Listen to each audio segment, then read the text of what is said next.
1997 में Robert Kiyosaki ने एक बुक लिखी। इस बुक ने आते ही मार्केट में धूम मचा दी और बन गई एक best selling book. Robert Kiyosaki के दो पिता थे, एक तो उनके रियल फादर जिन्हें वे पुअर डैड कहा करते थे यानी गरीब पिता, और उनके फ्रेंड माइक के पिता को वो अपना मुंह बोला पिता मानते हैं और उन्हें वे कहते हैं रिच डैड।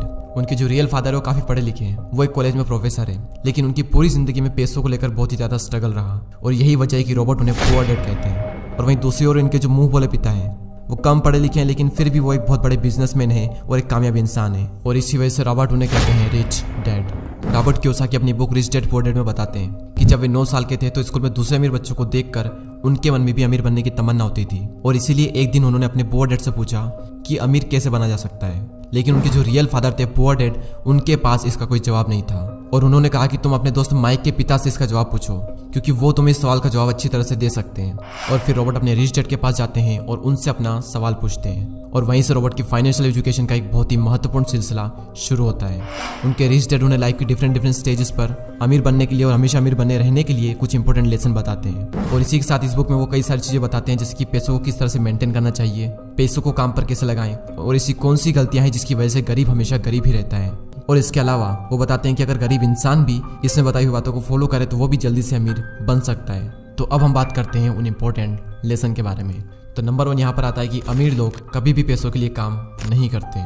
जनरली लोग अमीर बनने के लिए बहुत ही ज़्यादा मेहनत करते हैं। उनकी कोशिश ये होती है कि उन्हें एक ऐसी नौकरी मिल जाए जिससे कि हर महीने उन्हें अच्छी सैलरी मिलती रहे, और नौकरी मिलने के बाद वो पूरी डेडिकेशन और मेहनत के साथ अपनी जॉब पर जाते हैं, और इसी के साथ वो ऐसे ट्रैप में फंस जाते हैं जहां से वो कभी निकल ही नहीं पाते हैं। और कई सारे लोग इस तरह से अमीर बनने के लालच में एक रेट रेस का हिस्सा बन जाते हैं। उन्हें पता होता है कि महीने के एंड में सैलरी मिलने वाली है, और इसी वजह से वो लोन पर बड़ा घर लेते हैं, गाड़ी खरीदते हैं, क्रेडिट कार्ड से महंगी महंगी चीजें खरीद लेते हैं, और फंस जाते हैं एक ऐसे ट्रैप में जहां से निकलना बहुत मुश्किल हो जाता है, क्योंकि आपने जो चीजें लोन पर ली है आपको उनका लोन भी पे करना है, और उस लोन को पे करने के लिए आपको कई सालों तक नौकरी करनी पड़ेगी, और आपकी नौकरी से जो भी अमाउंट आएगा उसमें से मैक्सिमम अमाउंट आपको लोन पे करने में ही चला जाएगा।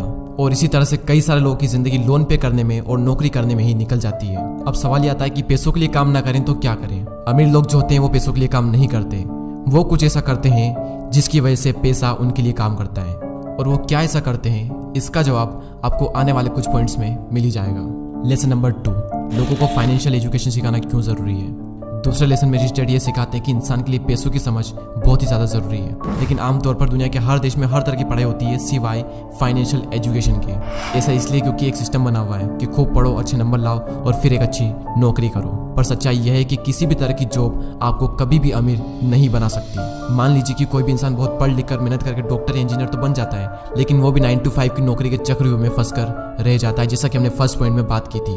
और इसी 9 to 5 के चक्रव्यूह से बाहर निकलने के लिए रिच डैड ने एसेट्स और लायबिलिटीज के बारे में बताया है। एसेट्स उन चीजों को कहते हैं जो आपकी जेब में पैसा डालती है, और लायबिलिटीज उन सब चीजों को कहते हैं जो आपकी जेब से पैसा निकालती है। एग्जाम्पल के लिए अगर आपने अपने किसी घर को रेंट पर दिया है तो उसे हम कहते हैं एसेट्स, जो कि वो घर आपकी जेब में पैसा डाल रहा है। और वहीं दूसरी ओर अगर आप एक न्यू कार लोन पर लेते हैं तो उसे हम कहते हैं लायबिलिटीज, क्योंकि वो कार आपकी जेब से पैसे निकाल रही है।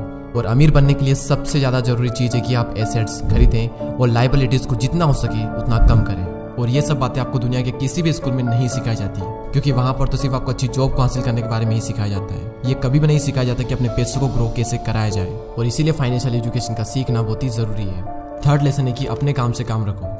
इस लेसन में रिच डैड ने बताया है कि काम से जॉब करने वाला इंसान कोई भी ऐसा दूसरा काम कर सकता है जो उसकी इनकम को बढ़ाए। इसके लिए जरूरी नहीं है कि शुरुआत बड़े लेवल से ही की जाए, क्योंकि हर किसी के पास इतना पैसा नहीं होता। आप अपनी नौकरी करते हुए भी अपना कोई भी पसंदीदा काम कर सकते हैं। एग्जाम्पल के लिए कोई इंसान स्कूल में टीचर है तो वो उसका प्रोफेशन है, ना कि उसका बिजनेस।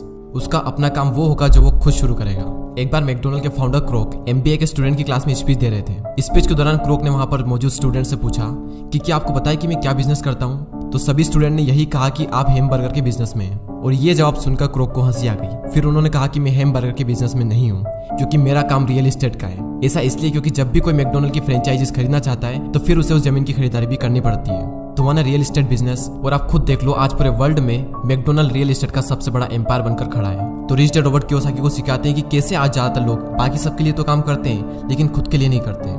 इसलिए इंसान को चाहिए कि अपना फोकस खुद पर भी करें, लेकिन इसका मतलब ये बिल्कुल भी नहीं है कि आप अपनी नौकरी छोड़ दें। वो तो ये कहना चाहते हैं कि आप अपनी नौकरी के साथ साथ आप अपने एसेट वाले पहलू को भी मजबूत करने पर फोकस करें। नेक्स्ट लेसन यहाँ पर आता है कि सीखने के लिए काम करें, पैसों के लिए नहीं। रॉबर्ट कियोसाकी अपनी बुक में बताते हैं कि एक बार सिंगापुर में उनका इंटरव्यू एक फीमेल जर्नलिस्ट ने लिया था, और उसने उन्हें यह बताया कि उनका सपना भी एक बेस्ट सेलिंग राइटर बनने का था, लेकिन वो नहीं बन पाई। उस महिला के लिखने का तरीका काफी अच्छा था और रॉबर्ट ने उसके कई सारे लेख पढ़े भी थे, तो इसलिए रॉबर्ट ने उस महिला को सेल्स ट्रेनिंग का कोर्स करने की राय दी। लेकिन ये सुनकर वो महिला नाराज हो गई, क्योंकि वो बहुत ज्यादा पढ़ी लिखी थी और उसके पास में इंग्लिश लिटरेचर में मास्टर डिग्री थी और उसके हिसाब से सेल्स का काम सीखना उसके स्टैंडर्ड का नहीं था। रॉबर्ट कहते हैं कि दुनिया कई सारे पढ़े लिखे स्मार्ट लोगों से भरी हुई है, लेकिन पॉइंट यह है कि पैसा कमाने के लिए सिर्फ टैलेंट की जरूरत नहीं होती। आपको यह पता होना चाहिए कि आप उस टैलेंट को कैसे भुना सकते हो, और जब तक आप ये नहीं जानोगे तब तक आपका सारा टैलेंट बेकार है। और उसी लड़की की तरह कई सारे लोग सीखने के लिए काम नहीं करते।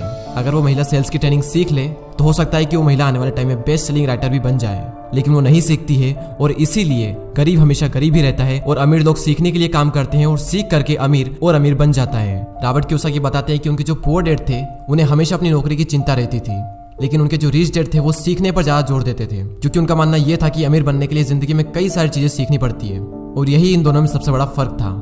लेसन नंबर 6, रुकावटों और बाधाओं को पार करना। रॉबर्ट कियोसाकी अपनी बुक में यह भी बताते हैं कि कई सारे लोगों को पैसे की समझ तो होती है, लेकिन फिर भी उनके रास्ते में कई सारी ऐसी रुकावटें और बाधाएं आ जाती है जिसकी वजह से वो अपने एसेट्स को ज्यादा बड़ा नहीं कर पाते। और रॉबर्ट ने 5 ऑब्स्टिकल बताए हैं। पहला है डर। दुनिया का कोई भी इंसान हो उसे पैसों का नुकसान तो बुरा लगता ही है। पैसे को गंवाने का डर अमीर को भी बहुत ज्यादा होता है, लेकिन प्रॉब्लम यह है कि पैसे का नुकसान होने के बाद उस कंडीशन से निपटा कैसे जाए। इंपॉर्टेंट यह है कि आप अपने फेलियर को किस तरह से लेते हो। अमीर और गरीब के बीच में सबसे बड़ा फर्क यही होता है कि वो अपनी असफलता का मुकाबला किस तरह से करते हैं। सेकंड जो ऑब्स्टिकल है वो है डाउट। पैसे को इन्वेस्ट करते समय हम सबके मन में डाउट होता है, जो कि हमें जाम कर देता है। हर किसी के मन में सवाल होता है कि अगर मैंने इन्वेस्ट किया हुआ पैसा डूब गया तो क्या होगा, अगर सब कुछ मेरे बनाए गए प्लान के हिसाब से ना हुआ तो। इस तरह के सवाल और डाउट से हम हमेशा डर जाते हैं और जिस भी काम को करने का सोचते हैं उसे शुरू ही नहीं कर पाते हैं, और इसी तरह से हजारों मौके हमारी आंखों के सामने से गुजर कर चले जाते हैं और हम देखते रह जाते हैं। तीसरा ऑब्स्टिकल है आलस, जो कि इंसान का सबसे बड़ा दुश्मन है और इंसान को कभी भी आगे नहीं बढ़ने देता। रॉबर्ट कहते हैं कि जो लोग सबसे ज्यादा बिजी होते हैं असल में वही लोग सबसे ज्यादा आलसी भी होते हैं। चौथा ऑब्स्टिकल है बुरी आदतें। रॉबर्ट कहते हैं कि अगर दो लोगों में कंपैरिजन किया जाए तो उनकी आदतों में बहुत ज्यादा फर्क होता है। साथ ही रॉबर्ट ये कहते हैं कि वो सबसे पहले खुद को पैसे देते हैं और इसी वजह से वो खुद को फाइनेंशियली और इमोशनली ज्यादा मजबूत महसूस करते हैं। उनके कहने का मतलब ये है कि हर महीने जब आपके पास में पैसे आते हैं तो सबसे पहले अपने सेविंग और इन्वेस्टमेंट के पैसों को अलग कर दें और उसके बाद अपने बिल्स वगैरह चुकाएं। तो अगर अमीर बनने की ख्वाहिश आपके मन में है तो ये आदत आपको डालनी ही पड़ेगी, भले ही हर महीने आपके पास कम ही पैसा क्यों ना आए। तो पहले खुद को पे करो और उसके बाद में दूसरे काम करो, और इससे आपके 2 फायदे होंगे। पहला तो आपका पैसा भी बढ़ेगा और दूसरा आपके सामने कमाई के कई सारे अवसर आएंगे और आप उनका फायदा भी उठा सकेंगे। फिफ्थ ऑब्स्टिकल है अहंकार यानी ईगो। रिच डैड यह भी कहते हैं कि कुछ लोगों में अहंकार बहुत ही ज्यादा होता है और इसका यूज वो अपनी अज्ञानता को छुपाने के लिए करते हैं। वो कहते हैं कि मुझे जो भी नॉलेज है मैं उसी की बदौलत पैसे बनाने में कामयाब होता हूँ, और जो चीजें मैं नहीं जानता उनकी वजह से मैं अपने पैसों को गवा देता हूँ। इसलिए अगर किसी चीज की जानकारी आपको अच्छे से नहीं है तो अपनी ईगो को साइड में रखकर उस चीज को अच्छे से सीखें। अगर आप ये करते हो तो आप एक बहुत बड़े नुकसान से बच सकते हो। चलिए अब हम इस वीडियो की समरी देख लेते हैं। तो सबसे पहले हमने बात की कि रॉबर्ट के 2 पिता थे, एक गरीब पिता और एक अमीर पिता, और अपनी 30 साल की लाइफ में उन्होंने अपने रिच डैड से जो कुछ भी सीखा वो उन्होंने अपनी book rich dad and poor dad में बताया है। तो नंबर 1 लेसन था अमीर लोग पैसों के लिए काम नहीं करते। नंबर 2 था लोगों को फाइनेंशियल एजुकेशन सिखाना क्यों जरूरी है, और इस पॉइंट में हमने बात की थी कि अगर आपको अमीर बनना है तो आपको एसेट्स खरीदने पड़ेंगे और लाइबिलिटीज को कम करना पड़ेगा। लेसन नंबर 3 अपने काम से काम रखो। लेसन नंबर 4 सीखने के लिए काम करें, पैसों के लिए नहीं। और लास्ट पॉइंट था रुकावट और बाधाओं को पार करना, और इस पॉइंट में रॉबर्ट कियोसाकी ने 5 ऐसे ऑब्स्टिकल बताए थे जिसकी वजह से आप अपने एसेट्स को बड़ा नहीं कर पाते, और वो 5 ऑब्स्टिकल कुछ इस तरह: डर, डाउट्स, आलस, बुरी आदतें और ईगो। और दोस्तों मैं आप सबको रिकमेंड करूंगा कि आप सबको ये बुक जरूर पढ़नी चाहिए।